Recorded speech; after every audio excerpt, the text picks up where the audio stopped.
In our previous video we prepared propiophenone via a Friedel-Crafts reaction using benzene and propionyl chloride.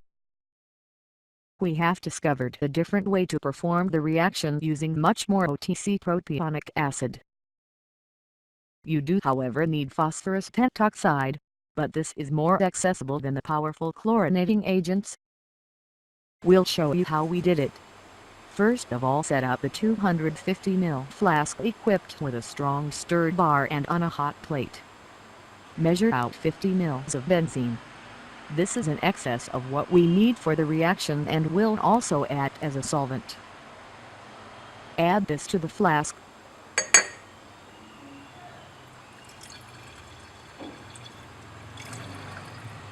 Now measure out 32 grams of anhydrous aluminium chloride.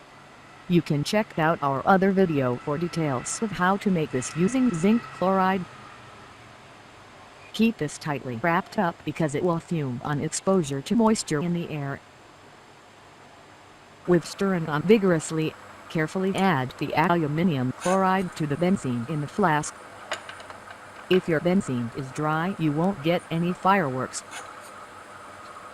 It won't dissolve, but it will form a suspension. Now measure out 19 grams of phosphorus pentoxide. Again, be sure to keep this tightly wrapped as it will rapidly absorb moisture.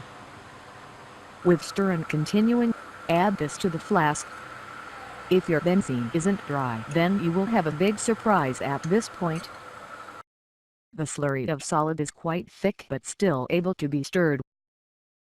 Set up the flask with a big condenser attached with cold water circulating. Set up a calcium chloride drying tube attached to the top of this to protect the reaction from moisture.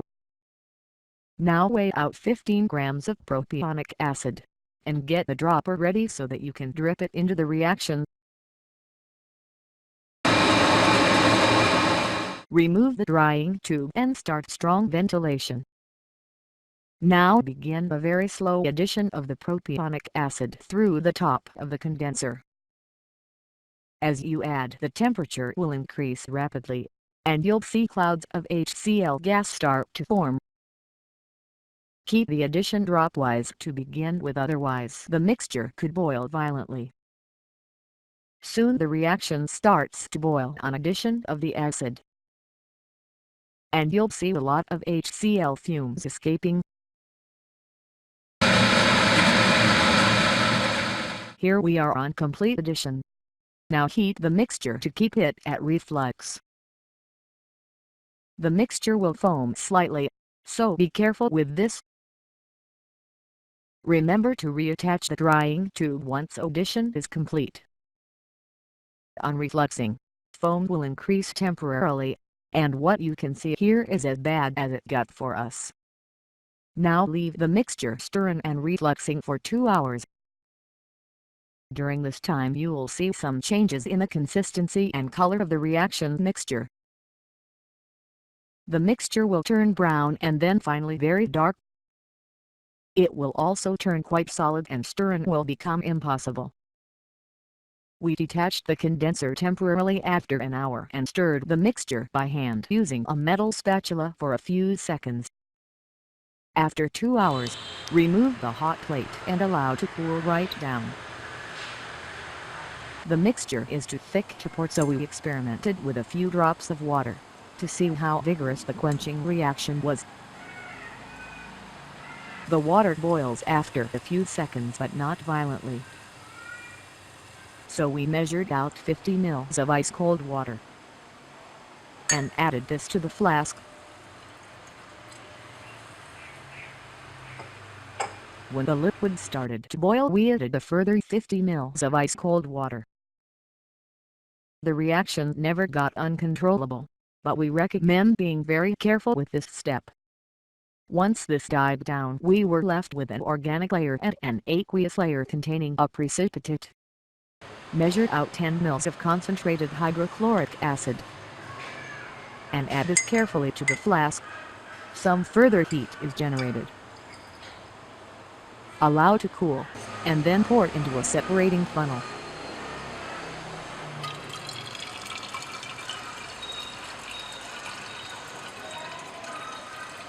You'll end up with two layers, the top one containing our product. Separate off the bottom aqueous layer. Remove as much water as you can, and then separate the top dark layer into a 250 ml flask. Now set up for distillation. The benzene comes off pretty quickly and we recovered around 15 ml of this. We then used some tin foil on the still head to recover the higher boiling products. At around 140 degrees C, a small amount of propionic acid came over it.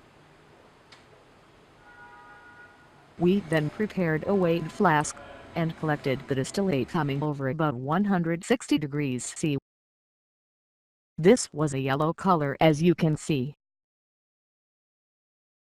The still head contained some dark residue at the end of distillation. Here's the product. 8.1 grams of propiothanone. This represents a 30% yield on starting propionic acid. It's a slight yellow color but relatively pure. So yields from this reaction are much lower than from a regular Friedel-Crafts acylation, but we're impressed that it's possible at all, and we think that yields can probably be improved with better quenching and workup, and maybe a slightly different reaction setup.